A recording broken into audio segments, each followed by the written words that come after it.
Halo, assalamualaikum teman-teman. Hari ini aku mau ke Balai Desa Curah Malang karena ada undangan pelatihan untuk apa ya Pak, usaha kreatif digital atau apa gitu. Intinya dari Kementerian Desa gitu. Masih pelatihan dalam bidang digital kayak konten kreator gitu. Alhamdulillah ya dapat undangan pelatihan, bisa nambah ilmu.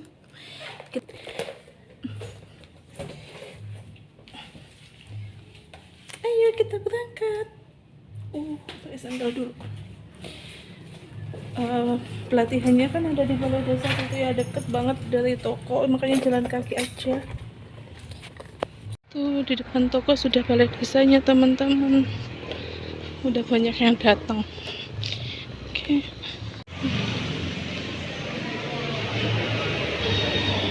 Selamat pagi, tangannya mengepal. Pagi. Luar biasa. Sakit? Saya tambah lebih semangat kan enggak? Lakon sarapan banget tanggal apa? Nanti tanggal apa? Es. Halo? Apapun deh. Jadi bahkan yang ketik curah Malang itu juga Google dia pun kuatnya gambarnya curah Malang. Kan betul. Nah, tapi sekarang orang lebih ada peningkatan, pengen dibuatkan apa? Ini mencarinya di ChatGPT. Jadi selain mencari tahu kan, ChatGPT juga bisa menjelaskan. Jadi kalau misalnya apalagi buat nggak cuma smart beli HP mahal-mahal, nggak cuma tambah apa ya, garakno konsumtif, garakno COD mawon, itu COD mawon. Betul gitu, langsung cash gitu. Karena di kamu tentang ini akhirnya konsumsinya nggak cuma kamu dan kalau misalnya laki-laki, konsumsinya mungkin biasanya rokok ya, tapi gara-gara HP tambahan ya pengeluaran berupa paketan ya. Napa malih teng griya HP-ne enten pinten? 3 Ya minimal 3. Bapaknya, ibunya, kalian yogane. Ya. Tapi enten HP-ne satu orang lebih dari satu. WA. Enten aplikasi apa niku? Aplikasi napa? Tunggale WA. Tunggale WA. Soalnya nopo asline aplikasi damel nopo nggih chattingan tunggale WA niku napa mawon?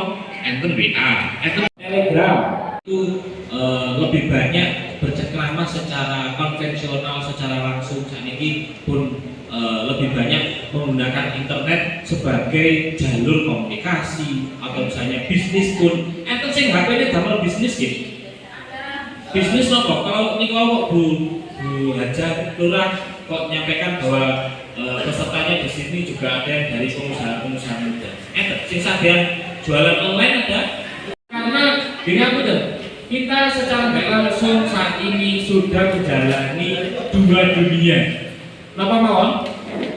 Dunia nyata dan dunia Maya. maya. Jadi kita berkehidupan itu ya di kehidupan nyata dengan bisa berliterasi, istilahnya dengan cakap dalam digital ya, karena memenuhi 4 pilar ini gitu. Ya. Yang pertama itu namanya digital skill. Digital skill itu apa saja? Digital skill itu apa? Maksudnya seperti apa? Jadi digital skill adalah kemampuan kita dalam menggunakan perangkat digital. Ya. Misalnya, nah ini ada yang sudah dengan semua bisa mengoperasikan HP, ya HP-nya sudah smartphone semua, ya bisa datang sama dihujat netizen. Nah itu juga termasuk culture budaya kita dan juga etika kita yang kurang, gitu. Istilahnya yaitu tadi ngomong gue apa, ngomongnya tak sendiri. Tuku kulkas, ini tuku kulkas, gitu. Tuku mesin cuci, tuku sepeda motornya, ini tuku sepeda motornya, gitu ya. Itu termasuk culture sama budaya kita. Nah itu yang perlu diluruskan atau diperbaiki. Ada nggak? Sama dulu nggak? Biasanya yang menelpon itu depannya apa? Kodenya plus 62. Ya. Ada yang di lain plus 62 misalkan plus 1. Iya, plus 1 plus 3. Nah, kalau misalkan mau menjenengan ditelepon sama orang yang depannya plus 1, berarti nama jenengan juga sampai Amerika. Ya benar. Karena plus 1 itu pada negara Lo Amerika. aja nih Seperti itu ya, kalau warga negara Indonesia ya plus 62%. Nah, di WA itu bisa menghentikan atau istilahnya menyembunyikan telepon yang tidak dikenal gitu. Jadi lebih aman dalam kita menggunakan WA dalam mengoperasikan gitu ya. Sekarang kalau misalkan jaringan buka aplikasi WA, di bagian atas titik 3 itu ada namanya privasi. Mendapatkan gitu gitu. Selama Anda mendapatkan 1 juta, Anda dulu kalau belum chatting dia. Nah, itu indikasinya kalau namanya jaringan sudah dimasukkan ke dalam situs web atau website yang tidak dikenal. Agar di WA itu bisa minimalisir. Oke. Kalau di bagian privasi tadi, bagian bawah sendiri ada namanya lanjutan. Ya. Nah, lanjutan itu bisa diklik. Nanti ada 3 opsi. Yang atas sendiri kalau nggak salah. Nah, kalau yang atas sendiri itu blokir pesan dan akun. Ya. Saya jelaskan tiga-tiganya ya. Yang atas sendiri itu kan blokir pesan. Itu apa blokir pesan itu? Misalkan ada situs website atau apa mengirim kepada jaringan chat WA, tapi langsung beruntun gitu. Jadi langsung nyepam. Istilahnya nyepam itu ya beruntun. Misalkan di chat lagi, 1 menit kemudian di chat lagi, 1 menit kemudian di chat lagi gitu, sampai mengganggu aktivitas jaringan. Tujuan mereka memang mengganggu. Tujuan mereka memang mengganggu aktivitas jaringan. Supaya apa? Supaya tergiur pertama. Supaya jaringan bisa masuk ke dalam aktivitas mereka. Nanti dikuras sedikit-sedikit. Apalagi sekarang dunia digital ya, ada banking ya. Lama-lama ya pemasukan netizen yang tidak ya. Bagaimana mereka budayanya, etikanya seperti apa ya. Nah, nanti Mbak Zian lebih kepada pengalamannya, sharing pengalaman apa saja yang pernah dirasakan di netizen seperti apa, bagaimana minimalisirnya ya. Biar teman-teman atau ibu-ibu, bapak-bapak semua ini bisa meminimalisir. Misalkan pernah posting di media sosial terus dihujat, ya kan gitu, dihujat di komen sih enggak. Nah, cara meminimalisirnya bagaimana? Kalian deh, nanti Mbak Zian bisa cerita. Monggo.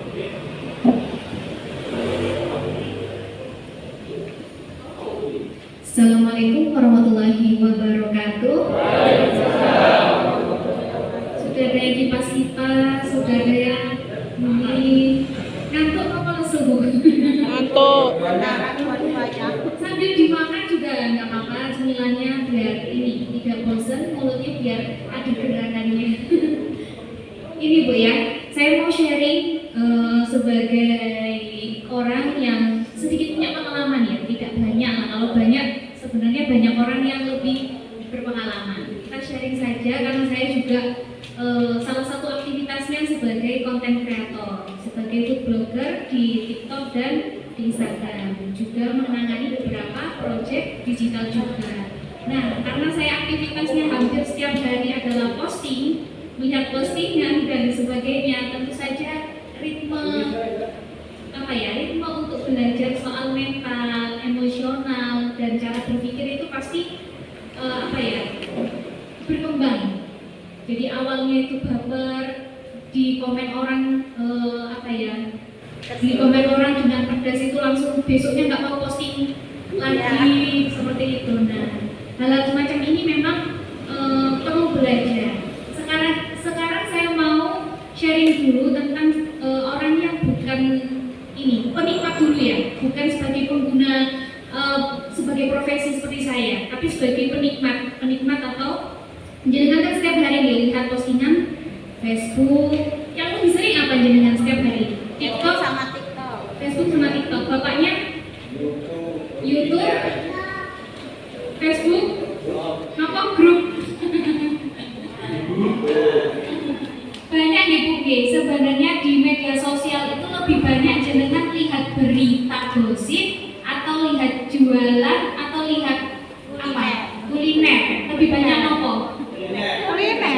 Kalau ada gosip-gosip artis-artis konten jenengan ikut apa mboten? Ada, tapi ada yang trigger tidak sadar ya. Awalnya buka saja, akhirnya apa? Seharian update apa ya mau ya? Nah, pasti yang ketawa keras itu pasti nanti. Oke Pak, awalnya ke trigger tidak sadar ya Pak. Itu saya melihat di berbagai platform saat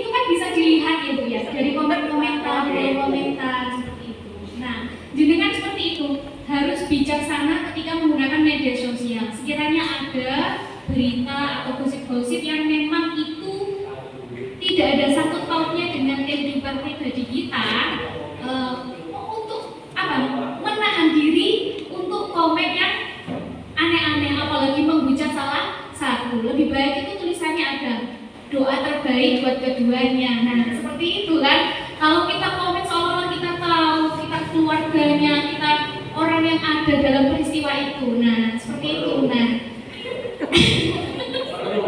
iya, kementus nggih. Kementus nanti lewat tongkrongan ibu-ibu di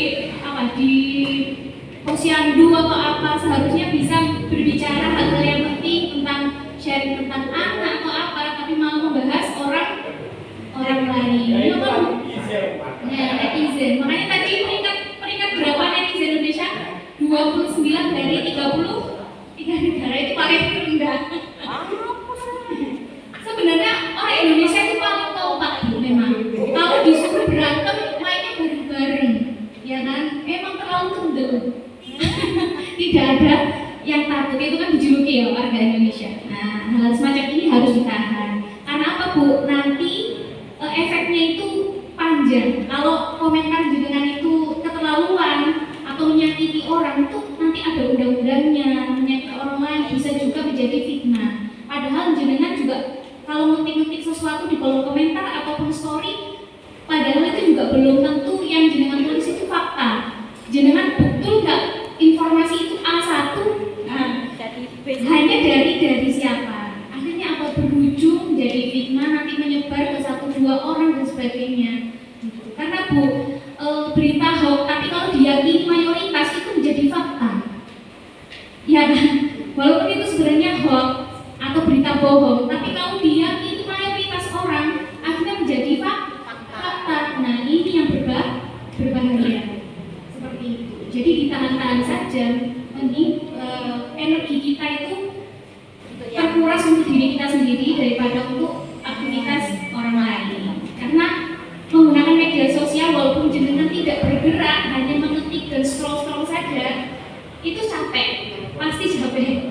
Tidak terasa berjam-jam jenengan menggunakan media sosial. Iya, kalau buat jualan yang ada impactnya untuk profit, penghasilan, nggak masalah. Tapi kalau hanya habis dipakaikan data, ya percuma juga. Nah, sekarang saya juga mau sharing soal sebagai pengguna. Kalau jenengan ada yang jualan, posting di media sosial, contoh kayak kuliner nih. Kuliner ada orang-orang yang mempromosikan dagangannya, terus ada yang komen itu keterlaluan. Contoh ya, ada yang jualan bakso, nggak enak, masak kuahnya ada kuku kaki. Itu ada. Saya pernah review bakso, ada orang memakai akun palsu itu bilang nggak enak baksonya, masa ada kuku kakinya, ada rambutnya. Komentar seperti itu sebenarnya kan sudah dinalar kalau itu tidak masuk akal, apalagi itu sekelas depot, tempatnya bersih seperti itu. Nah, cara komentarnya seperti apa? Kalau nanti si pengusaha itu meresponnya buruk, nanti juga efeknya juga buruk. Jadi caranya bagaimana? Terima kasih untuk masukannya. Mohon maaf komentar Anda saya hapus. Seperti itu aja, simpel. Jadi tidak membuat urusan menjadi panjang. Dan dijawab saja. Contoh jenengan dikritik atau orang, terima kasih masukannya, nanti saya perbaiki. Ada loh Bu, penjual itu memang emosi. Ada bilang, nek gak gelem tuku daganganku gak usah kakean. Nah, itu ada. Dan itu dibalas di kolom komentar. Akhirnya apa? Awalnya netizen membela pedagang karena pedagangnya itu komentarnya kurang baik. Akhirnya apa? Terbalik. Oh, pancen pantas dihujat, tolong lambene dan pedagangnya elek. Nah, seperti itu. Awalnya netizennya apa? Orang-orang konsumennya mau membela, tapi karena pedagangnya ini menggunakan bahasa yang kurang baik, artinya apa dan seperti itu. Itu dijawab dengan bukan hanya dengan tulisan saja, tapi kalau di TikTok itu ada namanya stitch, tahu nggak? Stitch. Mau nggak Pak? Kalau jenengan buatan koran bakso kulon, jenengan punya urusan pribadi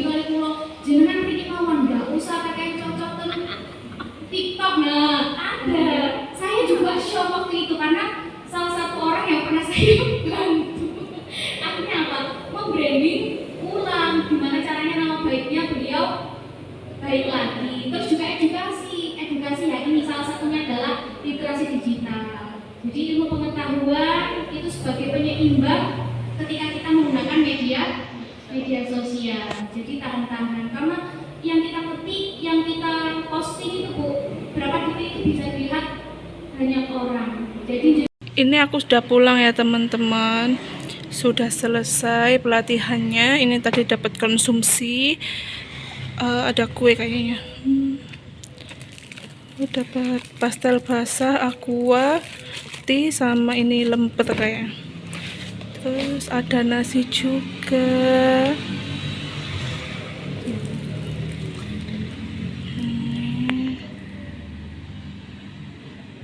Alhamdulillah. Oh, ini ada sayurannya juga di dalam sini. Sayurannya dimasukin situ. Terus tadi dapat modul juga. Dapat ini fotokopian PowerPoint-nya. Dapat pulpen sama buku kecil. Dan tentunya dapat ini. Dapat amplop. Kelihatan nggak isinya? Isinya berapa ya? Tintip dikit aja ya teman-teman. Udah. Terima kasih teman-teman sudah nonton video ini. Jangan lupa like, comment, and share. Sampai ketemu lagi di video selanjutnya. Bye.